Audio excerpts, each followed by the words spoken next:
अगर आप भी गवर्नमेंट या प्राइवेट सेक्टर में क्लर्क यानी कि बाबू की नौकरी चाहते हैं तो आपको पता होना चाहिए कि किन किन चीज़ों की आपको पढ़ाई करनी है, क्या आपकी क्वालिफिकेशन होनी चाहिए और किन चीज़ों में आपका हाथ अच्छा पक्का होना चाहिए। तो आज के वीडियो में यही मैं बताने वाला हूँ।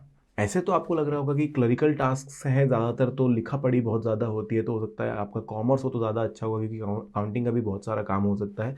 बिल्कुल सही है, पर कभी भी क्लर्क की पोस्ट के लिए ये नहीं कहा जाता कि कॉमर्स बैकग्राउंड से आई है या मैथ्स बैकग्राउंड से है, बायोलॉजी बैकग्राउंड से आई है। क्लरिकल टास्क कोई भी बैकग्राउंड का इंसान किया कर सकता है, बस उसके पास एक बैचलर डिग्री होनी चाहिए। तो ये सबसे पहली चीज़ है। अगर आप 12th पास हैं तो आप ये नौकरी नहीं कर सकते हैं, आपको एक बैचलर डिग्री होनी ज़रूरी है। 3 साल आपको देने होंगे कॉलेज के अंदर, फिर आप इस चीज़ के लिए अप्लाई कर सकते हैं। प्राइवेट सेक्टर के अंदर भी सेम चीज़ आपको मिलेगी कि आप किसी भी कंपनी में आप अप्लाई करेंगे क्लर्क की नौकरी के लिए तो आपसे यही पूछा जाएगा। और अगर आप गवर्नमेंट की तैयारी कर रहे हैं, आप आरआरबी का एग्ज़ाम देना चाहते हैं, आईबीपीएस का एग्ज़ाम देना चाहते हैं या फिर जिस भी क्षेत्र में, तो आपको वहाँ पर डिग्री मांगी जाएगी कि आपके पास एटलीस्ट एक डिग्री हो, चाहे वो आप किसी भी चीज़ में करें। दूसरी चीज़ है, जैसे कि बहुत सारे जॉब प्रोफाइल है जिसमें बोला जाता है कि भाई इतना हमारा परसेंटेज क्राइटेरिया रहेगा कि भाई इतने परसेंटेज आप लाओगे, या फिर आपका जो पीसीएम यानी कि फिजिक्स केमिस्ट्री मैथ्स का इतना मार्क्स हो जाते हैं जुड़ करके तो आपको भर्ती किया जाएगा, वरना आप कट जाते हैं। ऐसा कुछ भी क्लर्क की नौकरी के लिए नहीं मांगा जाता है। परसेंटेज आपके कितने भी हों, आप बस पास आउट होने चाहिए, आपके पास डिग्री होनी चाहिए।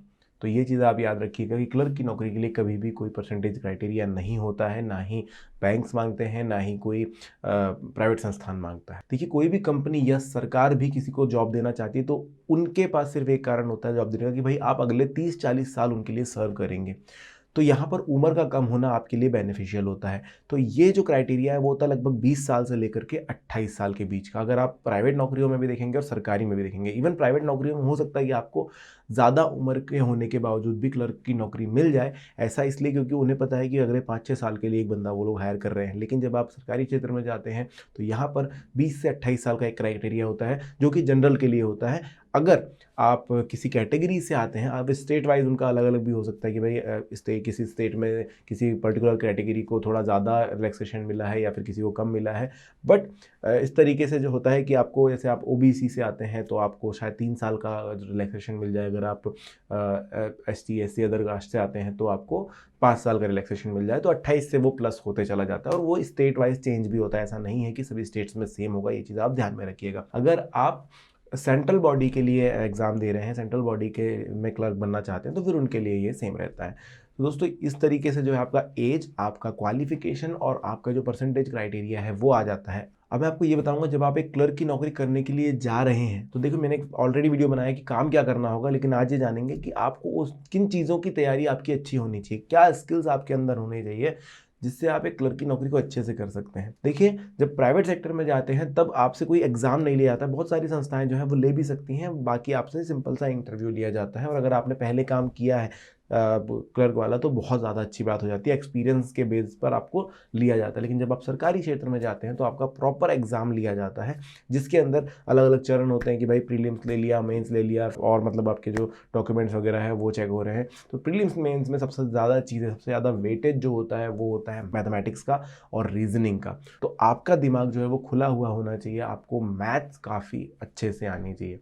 ये नहीं कह रहा हूँ कि बहुत ज़्यादा पारंगत हो, ट्रिपल इंटीग्रेशन डबल इंटीग्रेशन तक आप कर सकें, लेकिन जो 10th लेवल की मैथ्स होती है जो इजीली दिमाग में सॉल्व हो जाती है, मतलब छोटे छोटे गणित हो गए, छोटा सा गुणा हो गया, छोटा भाग हो गया, है ना, हल्का मल्टीप्लिकेशन हो गया, सब्सट्रैक्शन हो गया, एडिशन हो गया, ये सब चीज़ें एकदम दिमाग में क्लियर होनी चाहिए। और बहुत सारे मैथ के जो क्वेश्चन होते हैं लॉजिकल होते हैं, वो आपको यहाँ पर आने चाहिए। आप कितने जल्दी से उसको ग्रास्प कर सकते हो, कितने जल्दी से उसको सॉल्व कर सकते हो, वो आपको आना चाहिए। क्योंकि जब एग्ज़ाम देने के लिए आप जाते हो इस तरीके के, तो आपके पास टाइम बहुत कम होता है। लगभग एक मैथ्स का पेपर सॉल्व करने के लिए आपके पास 20 मिनट होते हैं, उसमें भी 20-25 क्वेश्चन आपको सॉल्व करने होते हैं, तो आपके पास टाइम बहुत कम होता है। तो कुल मिला के ये चेक किया जाता है कि आपका दिमाग खुला हुआ कितना है, आपकी एबिलिटी क्या है दिमाग की, आप कितने अच्छे से उसको चेक कर सकते हो।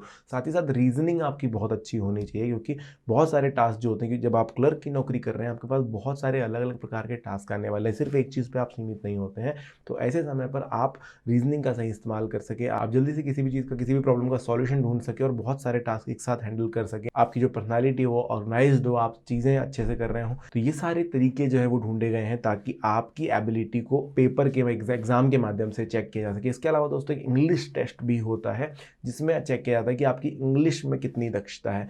वो चेक करने के लिए ज़रूरी, क्योंकि दोस्तों अगर आप एक प्राइवेट सेक्टर में या सरकारी नौकरी में भी काम कर रहे हैं तो आपको अलग अलग प्रकार के लोगों से मिलना होगा, आपके ऑफिसर्स जो होंगे उनसे मिलना होगा, और आप किसी भी क्षेत्र में भेजाए जा सकते हैं। जैसे सेंट्रल गवर्नमेंट में क्लर्क बनते हैं तो आपको अलग ही स्टेट भी दिया जा सकता, तो हो सकता है कि वहाँ पर ज़्यादा इंग्लिश का इस्तेमाल किया जाता हो, वहाँ पर जो सीनियर्स हो इंग्लिश का इस्तेमाल करते हो, तो आपकी अच्छे से जो है बॉन्डिंग बन सके, आपकी जो है बातचीत सही तरीके से, कन्वर्सेशन सही तरीके से हो सके, इसलिए इंग्लिश का एक टेस्ट लिया जाता है। और ज़्यादातर आप देखोगे तो डॉक्यूमेंट्स हैं वो दो फॉर्म में होते हैं, एक लोकल और एक इंग्लिश फॉर्म में। तो इंग्लिश आपको प्रॉपरली समझ में आ सके, डॉक्यूमेंट्स को आप अच्छे से यूज़ कर सको, सही तरीके से पढ़ सको, उस पर सही तरीके से लिख सको, ये सारी चीज़ें आनी चाहिए, इसलिए आपका इंग्लिश टेस्ट भी लिया जाता है। वैसे जब आप लोकल किसी स्टेट का एग्ज़ाम दे रहे हो तो वहाँ पर एक लोकल लैंग्वेज ज़रूरी कर दी जाती है। ऐसा भी होता है बहुत बार कि भाई लोकल जो जनता है उनसे आपको कनेक्ट करना होता है, ऐसे समय पर लोकल लैंग्वेज आना बहुत ज़्यादा ज़रूरी हो जाता है। साथ ही साथ दोस्तों जनरल अवेयरनेस भी आपकी अच्छी होनी चाहिए। अब ये क्यों कह रहा हूँ मैं, क्योंकि जब आप क्लरिकल टास्क कर रहे हो तो बहुत सारी चीज़ें दिमाग में रहनी चाहिए। तो अगर आप जनरल अवेयरनेस अच्छी है, इसका मतलब ये है कि आपका दिमाग बहुत ज़्यादा खुला हुआ है और सामने वाले को, जो कंपनी है, उसे पता चलता है कि हाँ आप बहुत सारी चीज़ों को दिमाग में रख सकते हैं, आपका स्टोरेज अच्छा है, जिसकी वजह से आपको नौकरी मिलने में और ज़्यादा आसानी होती है। अब बात करें अगर सैलरी की, तो दोस्तों क्लर्क एक ऐसी नौकरी है जिसमें बेसिक लेवल पर भी काफ़ी अच्छी सैलरी आपको प्रोवाइड की जाती है। अगर आप शुरुआत की बात करोगे तो 28 से 35 हज़ार के बीच में जो है ये सैलरी जो है वैरी करती है। अलग अलग कंपनी में, अलग अलग क्षेत्रों में आपको अलग अलग प्रकार की दिखाई देगी सैलरी, लेकिन 28 से 35 के बीच में सैलरी शुरुआती होती है। और एक्सपीरियंस के साथ आप काफ़ी ज़्यादा आगे बढ़ते चले जाते हैं। एक्सपीरियंस के साथ आपको प्रमोशन के चांसेस भी बहुत सारे मिलते हैं, कि लिखा पढ़ी वाली जॉब है तो आपको प्रमोशन के चांसेस और ज़्यादा मिलते हैं और आप बहुत ऊंची पोस्ट तक भी पहुंच जाते हैं। जनरली अगर हम गवर्नमेंट सेक्टर में देखेंगे तो LDC UDC दो प्रकार के क्लर्क होते हैं, यानी लोअर डिवीजन क्लर्क और अपर डिवीजन क्लर्क। तो कुछ समय लगता है आपको LDC से लेकर UDC तक पहुंचने के लिए, लगभग 4 से 5 साल समझ लीजिए। तो आपको एक अच्छी खासी हाइक भी मिल जाती है, बड़ा पोस्ट भी मिल जाता है और आपकी जो ड्यूटीज़ हैं वो भी थोड़ी सी बढ़ जाती हैं। अगर आप क्लर्क बनना चाहते हो तो ये सारी इन्फॉर्मेशन आपको पता होनी चाहिए। कोई क्वेश्चन है तो आप कमेंट सेक्शन में पूछ सकते हैं और बाकी क्लर्क से संबंधित ये वीडियो आप देख सकते हैं।